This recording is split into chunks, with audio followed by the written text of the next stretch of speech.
Hi guys, welcome to Mental Messy with Manny. I'm here to talk about my post-therapy sessions and talk about any big epiphanies or revelations that I have. I'm a big mental health advocate, so I'm just here to pass on the wisdom that I learn in hopes that we as a society are healed, we're self-aware, and today I'm going to talk about how my motorcycle accident affected my mental health. Here we go. So it was September of 2020 and I was at a friend's house. He was giving people joyrides on his motorcycle and I happened to be the third one of the night. And I get on the motorcycle, I put on my helmet, I get in the back seat. We're going around the neighborhood. We're probably going, 15 to 20 miles per hour. And everything was good. We were riding for about 5 to 7 minutes at this point. And I tell him, ironically, to go slow. And as he was going right and going slow, like I told him to, the big bike needed, I guess, a little bit more momentum. So as we were turning right, the bike fell from under us and I landed on my whole right side. He landed elsewhere in front of me, I think on his also right wrist. And, we stood back up. I was covered in blood. And in that moment, we didn't know what else to do. We didn't have any cell phones with us. We were probably like 7 minutes down from the house and we didn't want to walk that far because in motorcycle, 7 minutes, probably 20 minutes walking. We just couldn't do that. And so we got back on the bike. He, I think for 5 to 10 minutes, I can't remember, was definitely trying to turn it on and trying to get it back up. It was definitely not okay, I think, to ride it back. But like I said, our adrenaline was just so high. We're shocked. I just wanted to get back. And so we got back on the bike. We went back to the house. Luckily, there was a lot of nurses there that were nurses and, knew what to do. And so I got into the guest bathroom. They literally stripped me down and hosed me off. There was gravel in my elbow, in my knee. It was everywhere. And I'm so thankful that my best friend, who was also a nurse, and our friends who have experience, they were able to help me and, just clean out the wound. And it was painful and it was terrible, but I had the best support system. And the guy, after he dropped me back at the house, he just left and, apologized. And I could not bend my elbow forward. It was like this. And I could not do this movement right here. And so I remember Taylor with little screw scissors or tweezers. I can't remember what it was. She was picking out gravel from my elbow and I was just screaming and it was very traumatic. And I think it's because the adrenaline, or maybe because I had alcohol earlier that day, but I don't know what made me not want to go to the hospital right away. So I waited. I think it was just probably 5 a.m. And then I called my dad. I told him what happened. He took me to the ortho ER because the regular ER, it was still 2020. I was like, I do not want to go to the hospital. They're not going to see me. They're not going to care, or I don't know. But so ortho, it's a bone. And so I was like, okay, they'll take more of a priority for me. So we went there, great service. I was in and out within probably an hour and a half. And they told me that indeed I had broken my elbow, fractured my elbow. I had never before in my 26 years of life, never broken a bone or anything. And so I was with the cast. My knee was pretty bad. I actually have road rash that probably won't go away here. And So fast forward probably a month-ish, 2 months later, I notice my fingers are unable to straighten forward still, and I was in the cast. And so I brought that up to my previous ortho visits, and it was just overlooked because they were so concerned about my elbows. So they were like, yeah, like in time, it'll heal in time, and it didn't. So then my cast comes off, my elbow is still like, you know, not all the way good. I can't bend it more than this way, but it's better, and my fingers are still literally 0% fine. They're like this. So we start transitioning my focus on my ortho visits more to my fingers, and they try and tell me to do these exercises and blah blah blah. Nothing works. Towards the end of this, I decided to make my move to California, and this happened in Charlotte, North Carolina. So I was, you know, gathering all my medical paperwork. I was going to my last visit, and I remember this was probably like 2 weeks before I moved here to California. I was at an x-ray tech's house, kind of sending off my last x-ray so that I could transfer my paperwork over here. And my x-ray tech, I think, didn't believe me or something, that I couldn't bend my fingers like this. So he physically tried to bend my two fingers that I could not move outward. So I fainted, landed on the floor, my blood pressure went, just skyrocketed. I had to go to the ER. It was crazy. And of course at the ER, they're like, oh, you're fine. It's like, you're fine now, so you're good to go. But I think that's on me. I should have definitely gotten checked out more as to why I faint, because that wasn't the first time. So trauma all around, right? I move here, I get great lawyers, I go and see the best physical therapist, the best x-ray techs. Everyone took such good care of me. I met with the surgeon who would eventually perform surgery on my elbow to try and fix it.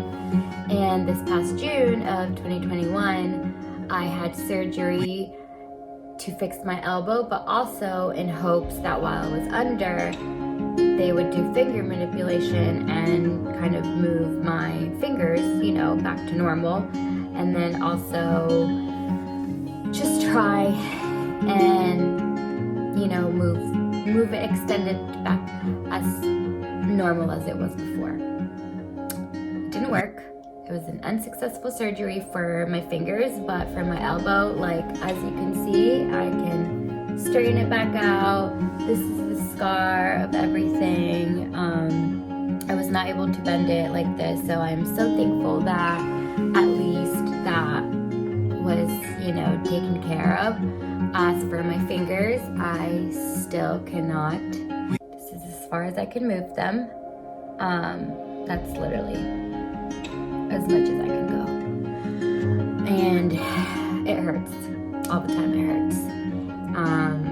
It's gotten in the way of a lot of things that I do. In terms of my physical workouts, you know, it's hard to lift, it's hard to push-ups, it's hard to TRX, it's just hard to even do boxing and it's just hard to do a lot of things. Also driving, you know, I'm right-handed, it's my right hand, and so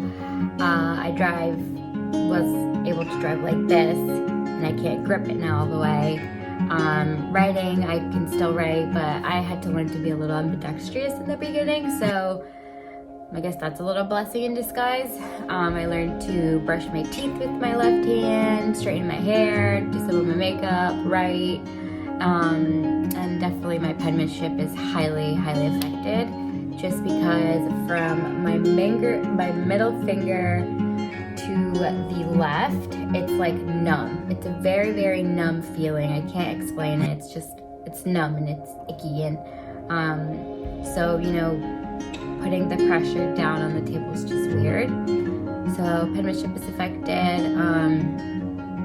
I'm someone that I need relatability, you know, in order to like heal, in order to just feel validated. And so the fact that nobody, not one person could relate to this, to relate to not being understood, not being heard, you know, your own medical professionals who are supposed to trust you, who you're supposed to trust them, but they didn't trust me that I couldn't do it, and they extended my fingers outward.